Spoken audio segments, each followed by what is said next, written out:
I've read a lot of stuff by a lot of different writers over the last few years. Some great, some terrible, and some are still figuring it out. And while I've been reading other people's work, I've picked up on a couple of critical mistakes that they all make over and over again. These mistakes often come in different shapes and sizes, but fundamentally they're all making the same error. What are they doing? Well, let me explain using a story. A few years ago, I had to give a talk at university. It was some silly module called Better Futures or Better Humans or something.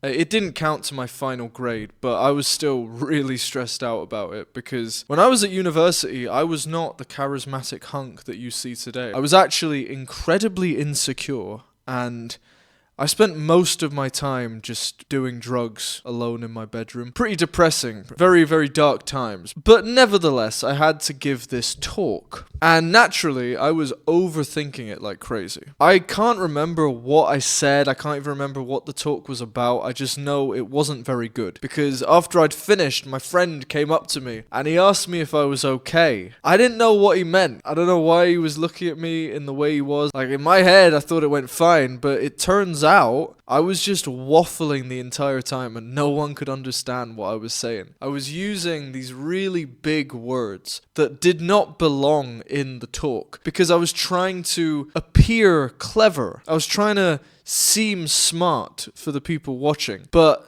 they just couldn't understand anything I was saying. And this is the same mistake that so many aspiring digital writers make over and over again. They think that by writing in a way that seems clever, that they're going to impress their readers, but the truth is, this is the opposite of what happens. If you write in a very convoluted and difficult to understand way, your readers aren't gonna just bow at your feet. They're not gonna marvel at how good you are at stringing weird words together. If they can't understand what you're reading, they're just gonna read something else. All because you were trying to be clever, not clear. Look, I know you may want to show off how intelligent you are. I mean, I've been there. I just told you that really embarrassing story of when I was at university. But trust me when I say it is not worth it. Even if you can pull it off, your readers will despise you. And I'm not even exaggerating. Because although people want to learn things, people are naturally inquisitive, or at least I hope they are, they don't want to be lectured to. They do not want to feel inferior to you. People hate people who make them feel stupid. And this isn't just me saying this, by the way. I didn't come up with this. Arthur Schopenhauer wrote about this ages ago. Here's a quote. "To overrate one's own abilities is to invite derision. To underrate them is to disarm envy." In other words, trying to show off how intelligent you are is just really stupid. Counterintuitively, the smart move is to play dumb, even if you are super intelligent. And that is something that Norm Macdonald did for his entire career. So you might not know who Norm Macdonald is, maybe you do. He was a stand-up comedian, and he was actually incredibly intelligent. He had a genius level IQ, and he went to university when he was 16 years old. But if you only knew him from his comedy career, you'd think he was an idiot. Because his act was he was this bumbling moron, everyman type, who seemed to sincerely not know a lot of things. But this was all done deliberately, because he knew that people hate smart people. Norm knew that if audiences knew how smart he was, they'd hate him. So he literally did the opposite. He played dumb and he made the audience feel smart. Because no one likes to think that they're dumber than someone. People hate that, especially stupid people. And you do not want to piss off stupid people. That's why it's way better to write in a way that's dumb. Now, let me be clear, I'm not saying you have to write idiotic things or write in a way that's just completely moronic. What I'm saying is you should prioritize being clear. You should write in a way that's very easy to read as opposed to trying to appear more intelligent than you are. It wasn't just Norm Macdonald or Schopenhauer who knew this either. Master copywriters like John Carlton, Gary Halbert, Ben Settle, Eugene Schwartz, any of these really successful copywriters, they knew this better than anyone. Whenever they wrote sales copy, They deliberately wrote it in a way that a third grader could understand. Why? Because their goal was to be as understandable as possible. They were selling products. By writing in a way that's difficult to read, they'd be alienating a huge part of the market. So to them, this was like existential, right? If they wrote in a way that was difficult to read, they would lose money. And by writing in a way that was very easy to read, they made a lot of money. They sold a lot of product, far more than if they'd written even at a 5th grade level. This simple tweak was literally the difference between them making millions of dollars or nothing at all. And I'm not exaggerating, it is that important. And believe it or not, the exact same thing applies to content. Just look at the world of content and see what gets the most engagement and the most views. It's not philosophy essays. It's not Yale lectures on psychology. It's not English literature books. And it's definitely not those horribly boring science papers, those research papers. It's instead stuff that people find entertaining and they actually enjoy reading. So take Mark Manson's book, The Subtle Art of Not Giving a Fuck. I've always wanted to do that. So what is Mark's book? What is he actually tackling? I mean, fundamentally, the subtle art of not giving a fuck is very similar to Stoicism. I mean, Stoics didn't give a fuck. They were the original guys that didn't give a fuck. But they wouldn't express it like that, right? They didn't express the sentiment in that callous a way. Oh, there's me trying to sound smart again. They were not expressing those ideas in the way Mark expressed those ideas. You know, why do I say this? Well, because most people don't know any Stoic philosophers. They don't know Stoicism even exists. They know nothing about it. Meanwhile, Mark Manson's book has sold over 15 million copies. That's huge. Now, although Meditations by Marcus Aurelius has become more popular, it's never sold anywhere near the number of units that Mark Manson's book has sold. And I would argue that it's only big in certain circles. Like in the wider world, people don't know about fucking Stoicism, but they do know about not giving a fuck. You know, that was one book that Mark Manson wrote, but that book, like, there are loads of books about stop giving a shit, stop giving, like these mindset books, like these modern mindset books that you find in the self-help world.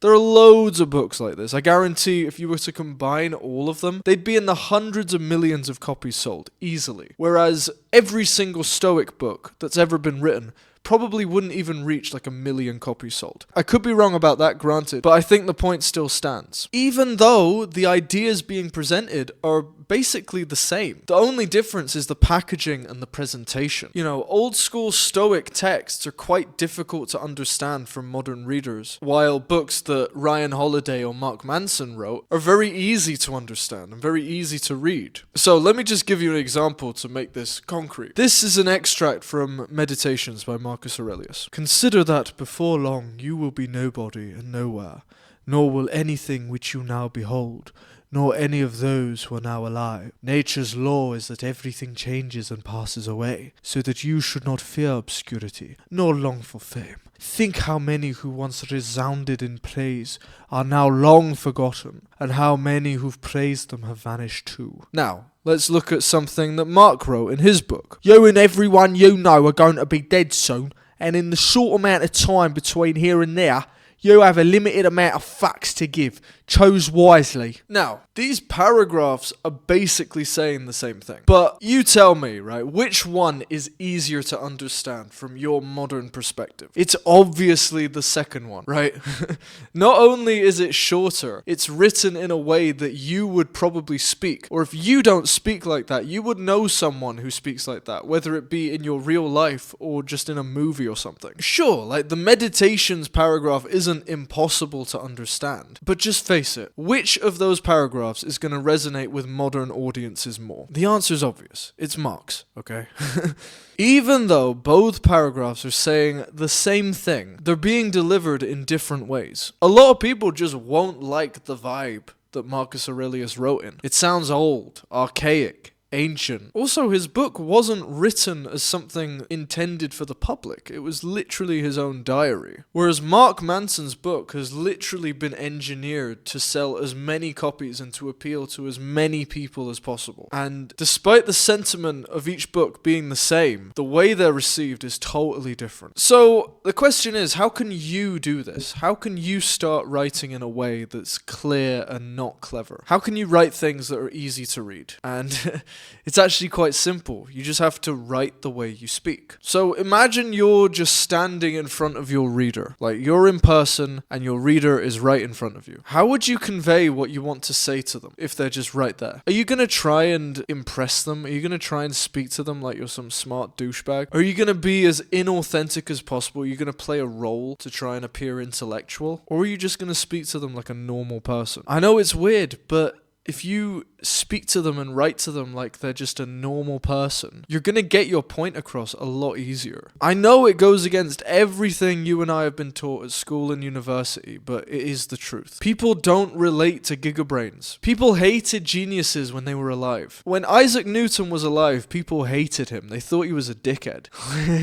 Einstein was not like this guy that everyone liked. People thought he was mean. Same with Nietzsche. All these geniuses, bro, people do not like gigabrains. They don't like them. They instead relate to people like them. People who are on their level, so to speak. So instead of being a preacher, be a synthesizer. You don't have to be the smartest person in the room, nor should you want to be. The people who want to be the smartest in the room are often extremely insecure and have very small peepees. Instead of playing that really cringe status game, just focus on being clear. If you do that, you will have absolutely no problem writing well. But let me be crystal clear about something, okay? Because I don't want to move on from this point without addressing this. Just because you write in a way that's easy to understand doesn't mean complicated subjects are off limits. So I don't know what you're interested in, but I'm interested in a lot of weird stuff. I'm interested in philosophy, I'm interested in spirituality, I'm interested in consciousness, music, art, weird films, the mind, like a lot of stuff, a lot of strange stuff that people don't really understand, me included. And I intend to write about all of them in some capacity. The only difference is I'm not going to write about them in a way that's really difficult to understand. Just imagine if everything that was ever written was written like a research paper, like a science research paper from Harvard. Do you think anyone would read anything if